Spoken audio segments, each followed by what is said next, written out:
berdoa semua tenang, orang tua, anak-anak semua, jangan ada yang bersuara. Kita satu dalam doa.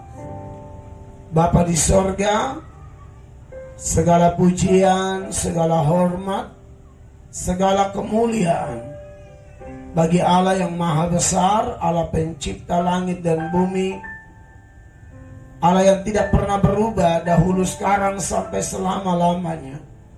Dan Engkau Allah yang tidak pernah meninggalkan perbuatan tangan-Mu. Kami semua ada sebagai mana kami ada, berdiri tegak di hadapan tahta kasih karunia. Kami menyadari ini semua karena belas kasihan Tuhan. Malam ini Tuhan kami mengucap syukur. Selama kurang lebih 2 tahun atau 2 tahun setengah, kami tidak pernah melakukan lagi penginjilan di gang-gang atau di pinggir-pinggir jalan karena COVID. Tapi kami bersyukur Tuhan menolong dunia ini. Tuhan menolong bangsa-bangsa. Tuhan menolong setiap kota-kota. Dan kami pun menerima belas kasihan Tuhan. COVID boleh menurun.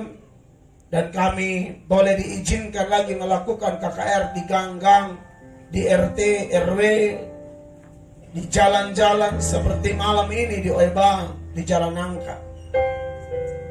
Tolong hamba-Mu dan segenap warga di tempat ini yang begitu antusias hadir dan mendengar firman-Mu. Tolong hamba tidak bisa apa-apa Tuhan. Kasihani hamba-Mu yang hina ini.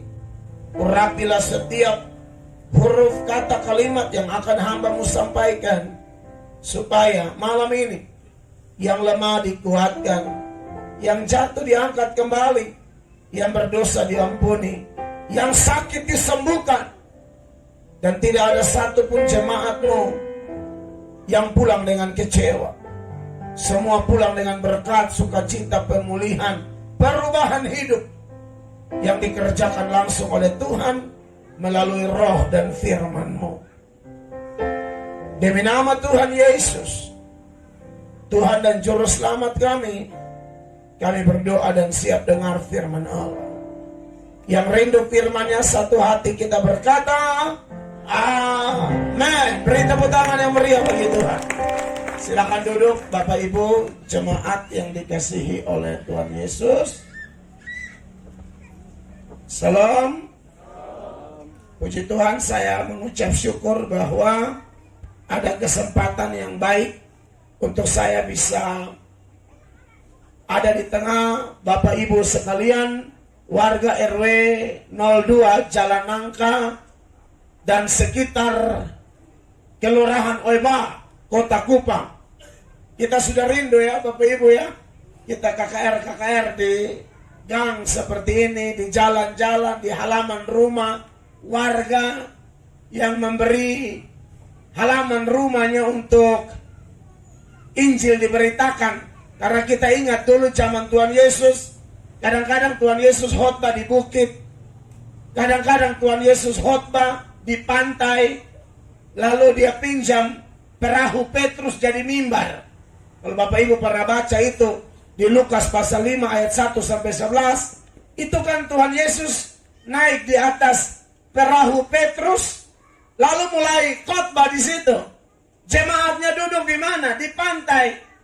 Pantai yang notabene waktu itu adalah tempat orang cari nafkah. Tapi dari situ kita belajar bahwa pemberitaan Injil tidak hanya terbatas di rumah ibadah. Saya baca komentar sejumlah teolog, mereka bilang di saat bait Allah tertutup bagi Yesus, sinagog tertutup bagi Yesus, pantai terbuka. Di saat rumah Tuhan tertutup bagi Yesus, gang-gang, kota, desa, sebentar dia duduk saja, jemaat duduk di rumput, lalu Yesus mulai khotbah di sana. Dulu sebelum corona, saya dan berbagai saudara saya dari berbagai gereja, mau dari Gemit, mau dari Katolik, Karismatik, Pentakosta, kita terbiasa tuh bergandeng tangan lalu bikin KPI, KKR di gang-gang. Dan saya rasa ini sudah waktunya untuk kita bangkit lagi. Amin, saudara. Dan malam ini saya tambah semangat karena sambutan Pak Camat, Pak Muhammad Jalil. Itu teman saya tuh dari SMA. Pak Muhammad sekarang camat, temannya pendeta. Dan tadi harus pulang karena harus sholat di masjid di Air Mata. Karena mereka dalam masa-masa puasa toh. Lebaran tanggal berapa? 2, 3 lah ya. Lebaran. Lalu tadi kakak gede ya dari Hindu ya. Kakak gede dari Hindu lagi isi lagu lagi. Lagu tentang Tuhan, dan saya rasa kita semua diberkati. Amin. Jadi memang kita di Kota Kupang ini kita perlu belajar untuk terus saling bersatu, menguatkan satu dengan yang lain, menjunjung tinggi perbedaan yang ada. Saya hari Selasa kemarin saya baru sampai dari Ambon. Saya KKR di Kota Ambon dan di sana pun keren, luar biasa. Teman-teman dari gereja yang berbeda-beda bersatu, lalu bikin terobosan demi kepentingan kerajaan Allah. Jadi kalau saudara dengar dulu, kalau saya sering mengkantar beberapa oknum yang mengaku rohaniwan tapi membawa perpecahan di Indonesia, itu saya tidak menyerang kelompok. Karena Alkitab yang saya percayai, Alkitab yang kita pegang sebagai dasar pertumbuhan iman kita, tidak pernah ajar kita memusuhi agama lain. Tidak pernah, saudara-saudara. Tapi kita juga harus menegur keras mereka yang dipakai setan, lalu adu domba bikin kacau negara. Itu tidak boleh dibiarkan. Harus ditanggapi, harus cuci bersih, harus tegur dengan keras. Ya. Jadi saudara yang diberkati oleh Tuhan Yesus Kristus. Jadi kalau kami melakukan itu, dan kami akan terus melakukan kalau bermunculan orang-orang yang intoleran seperti itu, kami pasti bersuara. Itu sudah komitmen kami. Tapi di sisi lain kami juga tetap suarakan, orang Kristen harus bawa damai, bawa dampak bagi sekelilingnya. Amin. Dan itu harus dimulai dari dalam gereja lebih dahulu. Makanya menarik nih, tema yang diangkat oleh warga RW 02 Jalan Nangka Weba ini adalah nasihat supaya bersatu dan merendahkan diri seperti Kristus, dan natsnya terambil dari surat Filipi. Ini Filipi berapa? Hah? Dia ada tanda kurung bukanya, ada Filipinya, sampai opo setelah. Yang dimaksud adalah Filipi pasal 2 ayat yang kelima. Mari kita baca Filipi 2 ayat 5 sama-sama, Bapak Mama warga RW 2 Jalan Nangka Weba. 1, 2, 3. Hendaklah kamu dalam hidupmu bersama menaruh pikiran dan perasaan yang terdapat juga dalam apa? Kristus Yesus. Haleluya. Menarik nih, bahwa kalau kita ikuti ajaran kitab suci, di mana saya dan saudara harus jadi berkat juga buat orang lain. Tapi Alkitab mengingatkan, sebelum jadi berkat buat orang lain, kita yang adalah tubuh Kristus harus belajar lebih dahulu berbuat kasih, kebaikan, mengusahakan yang namanya persatuan di dalam diri tubuh Kristus atau orang Kristen. Amin. Makanya ada ayat bilang begini dalam Galatia 6 ayat 10, firman Allah berkata begini, karena itu selama masih ada kesempatan bagi kita, selama masih ada kesempatan bagi kita, perhatikan, marilah kita berbuat baik kepada semua orang. tetapi terutama kepada kawan-kawan kita seiman. Jadi kita buat baik kepada semua orang. Kalau kita terjemahkan dalam konteks sekarang, kita harus berbuat baik buat kawan-kawan seperti Gede, orang Hindu, kita harus buat baik. Kawan-kawan seperti Pak Camat, Pak Muhammad Jalil, kita harus berbuat baik kepada orang Hindu, orang Islam, orang Buddha, semua orang non-Kristen harus merasakan kasih Yesus yang sudah kita terima. Amin. Tapi ini ayat bilang yang terutama saudara-saudara kita seiman. Jadi dia punya stepnya, dia punya langkahnya dari dalam dahulu. Jangan heboh di luar, tapi di dalam kocar kacir. Karena fokus dari tema ini berdasarkan Filipi 2 ayat 5 itu sedang bicara konteks orang Kristen. Dan gereja di Filipi adalah alat dalam tangan Tuhan yang menjadi contoh untuk saya dan saudara di zaman ini belajar seperti apa sih bersatu dan merendahkan diri seperti Kristus. Ini penting Bapak Ibu terkasih ya. Saya tidak bilang bahwa KKR seperti ini nanti satu kota Kupang masuk Kristen. Tidak juga. Saya yakin tidak semua orang percaya Yesus sampai kiamat. Sudah dengar ini? Tidak mungkin semua orang percaya Yesus. Pasti ada yang tidak percaya. Itu nubuatan yang bilang Tuhan datang domba sebelah kanan, kambing sebelah kiri. Itu harus terjadi. Kalau tidak terjadi berarti Tuhan Yesus beritakan berita bohong. Itu berita pasti terjadi. Yesus datang tuh, yang percaya dia kanan, yang tidak percaya dia kiri. Tapi ya sudah, itu urusan nantilah. Kita ini hidup sekarang. Saya ingat dalam kitab Yeremia.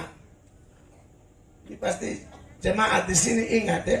Yeremia pasal berapa? 29 ayat 7 kah? Kakak? Coba Yeremia 29. Dia bilang begini. Usahakanlah kesejahteraan kota kemana kamu aku buang, dan berdoalah untuk kota itu kepada Tuhan, sebab kesejahteraannya adalah apa? Kesejahteraan. Tahu latar belakang ayat ini? Bangsa Yehuda dibuang di Babel. Babel itu orang tidak percaya Allah Bapa yang kita sembah, Allah Yahweh itu tidak. Tapi ini ayat tidak suruh bilang berdoalah supaya satu Babel percaya Yahweh. Tidak. Berdoalah supaya mereka sejahtera. Entah mereka percaya atau tidak percaya, tidak ada urusan. Anak Tuhan itu peacemaker. Orang yang mengusahakan ada damai. Dimanapun kita pergi, kita bawa damai. Ini ayat tidak suruh semua jadi agama Yahudi, semua percaya Allah Bapa. Tidak. Tapi usahakanlah supaya negeri itu damai. Makanya saudara, kenapa katong orang Kristen itu, katong harus berdoa buat semua agama. Pemimpin kita Pak Jokowi Islam, berdoa biar Bapak tua panjang umur, sehat, dan terus menjadi alat dalam tangan Tuhan, berdampak bagi seluruh negara kesatuan Republik Indonesia. Menteri-menteri, Pak Camat tadi Islam, mereka harus ada dalam doa kita. Amin. Karena memang seperti itu ajaran kitab suci. 2 Timotius pasal 1 Timotius 2 mulai ayat 1. Dia bilang begini. Pertama-tama aku menasihatkan, naikkanlah permohonan, doa syafaat, permohonan doa syafaat, dan ucapan syukur untuk siapa Bapak Ibu? Semua orang, bukan cuma untuk gereja. Ya, semua orang. Lalu dia bilang begini, ayat 2. Untuk raja-raja dan untuk semua pembesar, agar kita dapat hidup tenang dan tentram dalam segala kesalehan dan kehormatan. Di gereja Tuhan yang saya pimpin, itu sudah menjadi semacam komitmen bersama. Pendeta berdoa 1 hari 1 jam. Jemaat berdoa 1 hari 30 menit harus. Petrus dan kawan-kawan jatuh di Getsemani itu karena apa? Tuhan bilang kamu tidak berjaga-jaga. Roh itu penurut, daging dan lemah. Daging itu lemah. Karena itu harus berjaga-jaga. Jangan hanya sampai kepada pegang roh penurut, daging lemah. Selesai. Sudah tahu roh penurut, daging lemah, ya berdoa. Makanya pendeta berdoa 1 jam, jemaat 30 menit. Pendeta dalam 1 tahun harus target minimal baca Alkitab 1 kali, selesai. Kejadian dan seterusnya sampai Wahyu. Sudah selesai, ulang lagi dari Kejadian. Jemaat 2 tahun 1 kali. Nah, waktu doa itu saya ajar begini. Tidak mungkin orang Kristen itu tidak bisa berdoa lama. Saudara, kita tuh disuruh beban doa tuh banyak. Doa pejabat, doa segala macam, balongko, doa koperasi buruh, ketong lain. Itu kan beban. Iya tuh. Doa kau bilang Tuhan tolong kau tetangga dan sedikit kumpul keluarga, kumpul keluarga, kumpul keluarga. Dia sama kayak doa tolak, kumpul keluarga. Karena ada keluarga tertentu tuh yang dia punya 4 orang, kumpul keluarga tuh sampai pakai perasaan gitu. Dalam tahunnya hanya di mana dong saya kumpul keluarga. Bagian giliran katong, dong dinas dia rote, kembali. Tidak bisa balas lah. Tetangga itu dia ngomel, lihat ini katong dong pindah. Nah di jalanan kan ini orang baik semua. Betul, lihat muka-muka dong. Hanya Tuhan yang tahu.